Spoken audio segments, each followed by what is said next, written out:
Alors donc nous avons choisi d'accompagner aussi nos patientes sur une durée. Aujourd'hui, nous avons accompagné, ça fait 10 ans que nous avons créé cette association et ça fait 10 ans aussi que nous accompagnons les patientes.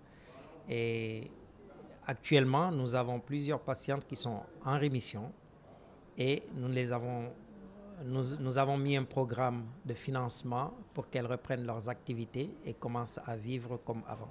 Nous avons plus de 500 patientes qui ont été prises en charge parce que nous avons organisé des journées de dépistage dans les régions comme Sédhiou, Bakel, Mbane, à Dakar ici aussi, en Casamance.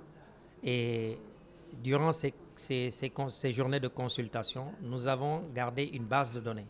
Et c'est cette base de données que nous suivons parce qu'en fait, on s'est dit que nous n'allons pas dépister et laisser les personnes aller se débrouiller tout seules alors que nous savons qu'elles n'ont aucune prise en charge. Ce sont des personnes qui ne travaillent pas parfois et même si elles travaillent, ce sont des personnes à revenus très faibles. Donc du coup, un dépistage sans un accompagnement ne serait pas efficace. C'est pour cela que nous avons choisi aujourd'hui le thème de l'accompagnement efficace, donc la prévention et la prise en charge efficace. Voilà, donc moi je dirais que en fait le traitement il est cher, mais nous arrivons quand même avec aussi plusieurs autres associations à accompagner les patientes et avoir même des patientes guéries. Donc du coup, ce n'est pas, il y a une patiente tout à l'heure qui disait que ce n'est pas le fait de donner de l'argent ou bien de donner de l'argent seulement, mais il y a tout un accompagnement. Et cet accompagnement est très important. Donc il y a le volet psychosocial est très très très important parce que nous savons que dans les familles sénégalaises, il y a une solidarité, mais parfois les patientes cachent leur maladie.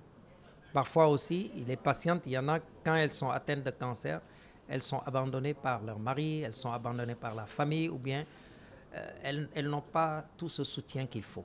Donc nous, avec notre organisation, on s'est dit qu'on peut se substituer à ça et accompagner les patientes euh, avec nos moyens. Et je demande à l'État peut-être de prendre un peu plus de considération aux associations de lutte contre les cancers, aux associations des malades, parce qu'il n'y a pas que les associations de lutte contre le cancer, il y en a plusieurs.